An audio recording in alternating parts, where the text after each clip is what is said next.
We still at a brass spot now, right behind me, all over down to the footbridge over there. We can see police presence there. I mean, security is really tight here. You can see the police moving. I mean, there's a long queue right from up there through to this side where I'm even standing at, and even right behind me entering the office here. You can still see a long queue of police personnel here, even though the protest hasn't kick-started yet. It will kick-start very soon. People are still massing around, gathering around the Obra Sport area. But this is the situation currently.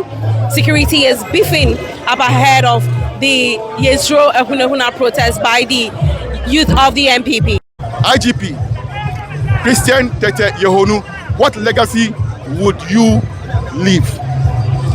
We have demands that one, the police service henceforth desist from the Rambo style arrest. It doesn't augur well for our democracy.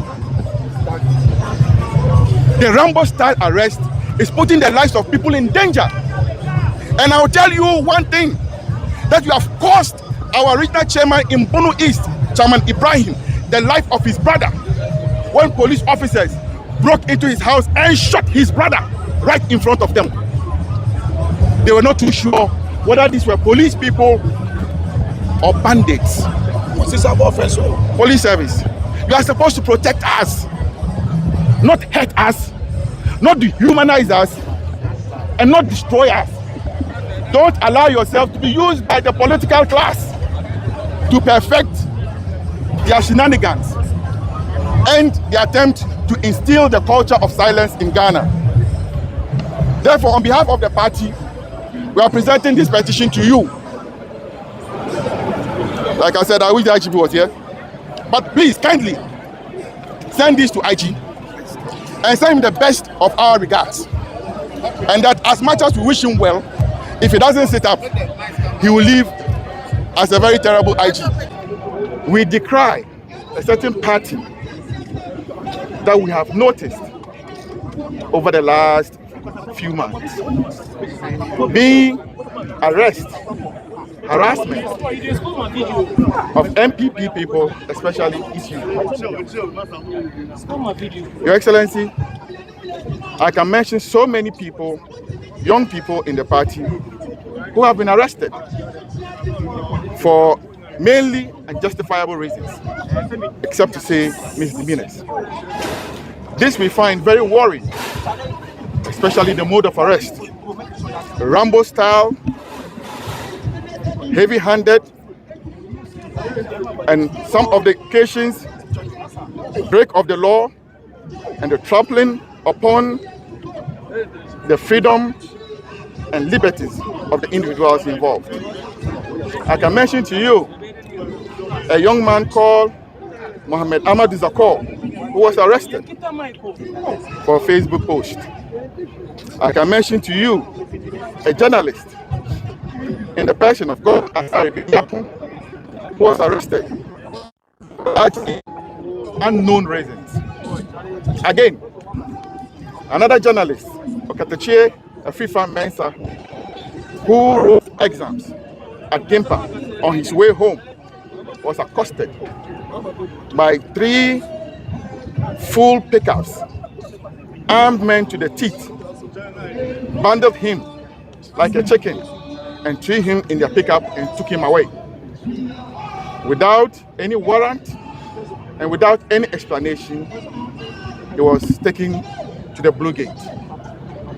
Your Excellency, recently a young man, Mr. Obama, was arrested because of a post that he had done on Facebook. He was accused of displaying false information because he was charged with publication of false information. However, that particular post had circulated for a number of days before Mr. Obama posted same. And the IGP, when he went to Boko, his vehicle was shot at. Recently in Sampa, we saw gunshots that people died. Here in Accra, somewhere in Sowuntuo, people were killed in the president's own backyard in Benyiri. 13 people were killed. And some of our compatriots are still in La Côte d'Ivoire as we speak. Boko has become a nightmare for all of us. However, the state security went to pick Sir Obama up for the obvious truth that he had posted, that indeed civilians wielded dangerous weapons.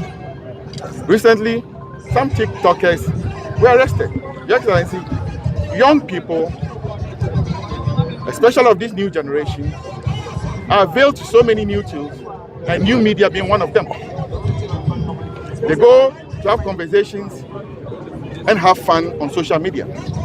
Today we are being told that conversations on social media can warrant arrest.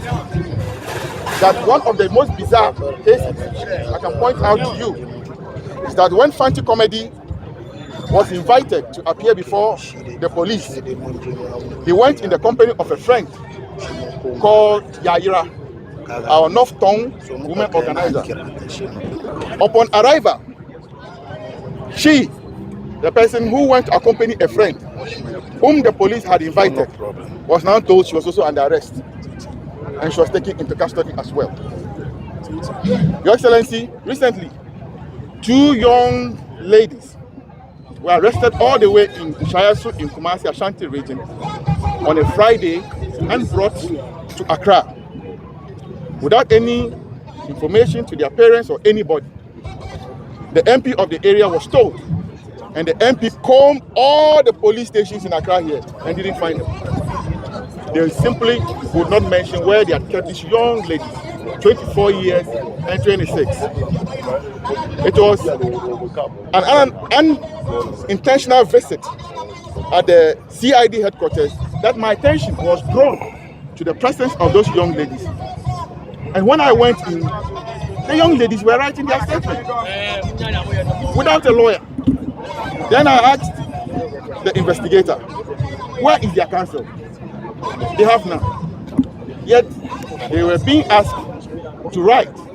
I took my phone and I called one of our party lawyers, Counsel Afuokwa, who came and stood in as counsel for these ladies. Mr. President, it should interest you to know that these ladies were kept for 96 hours before they were put before court. And even when we told the court that the 48-hour rule had been broken, the court still admitted them into police custody for 2 weeks. Mr. President, this is so gross, so wrong. We cannot treat the very young people, the budding, teeming youth of our country in such a disgusting manner. And I know that in your conscience, you know it is not right. That is why we are appealing to you that call your state agencies to order the flagrant abuse of power, selective application of the law, selective injustice is becoming one too many. That endangers the democracy we are all enjoying. Your Excellency, this petition is yours to go through, and we demand of you to immediately urge the security agencies to stop the Rambo-style arrest of individuals and apply the law equitably and fairly, that NPP members are not second-class citizens of this country. We equally pay taxes. However, when NDC people are at fault with the law, they are treated with kid gloves. Classical example being taxed and hoodlums who attacked Howard Kumsim and the rest at Ablekuma North in the rerun by-election. Recently in Akwetia by-election, one of the communication officers in Ablekuma, in Ebuako North, threatened the life of the minority leader the minority chief with Anodompre, Afenyo Markin, our national organizer, Nanabi, their lives. To date, a petition before the IGP, they have not been arrested. We saw your national vice chairman assault our national third vice chairman live on TV. Nothing has happened to him.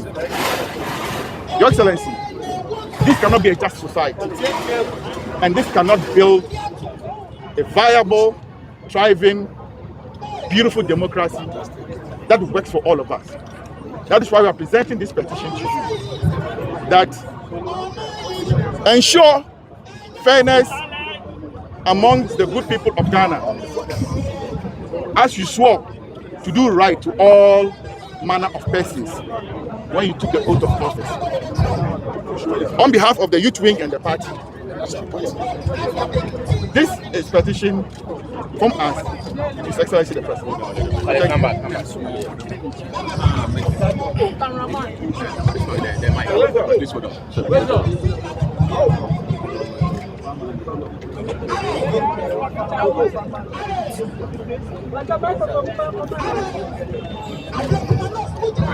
And for the orderly manner in which you have brought your petition. I am happy today to be actually standing in front of the Flagstaff House to receive your petition at the Flagstaff House, which in recent times would not have been possible. But today, you are able to come here and deliver the petition. And I can assure you that will be given the necessary attention or the appropriate attention that it requires. Our president has always been a democratic, fair leader, following the principles and processes of democracy. And that is why, as you say, Ghana has been seen today as a bastion of democracy in the whole of Africa. So we will look at all the items that you have sent, and I believe everything is within the petition itself, and it will be given the appropriate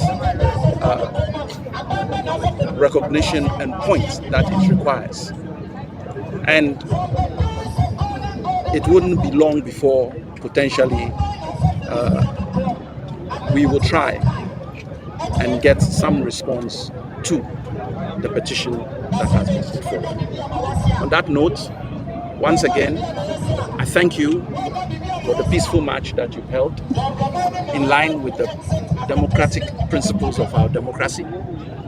I thank you for coming to the Flagstaff House, and I thank the President for allowing us to receive this at the presidency, which marks a new step in our democratic dispensation. Thank you very much. Thank you, but Chief, actually, under our reign, it happened. I used to work here as well. I'm not going to debate you. Election, assaulting our third national vice chairman, Alhaji Masaudu Buga. Mr. IGP, with all due respect, we saw a statement from your outfit that Chairman Azoka had been arrested and granted bail. It was fake. Immediately that release came, Chairman Azoka released a video sitting at his base in Tamale, where I come from, with his voice and laughing.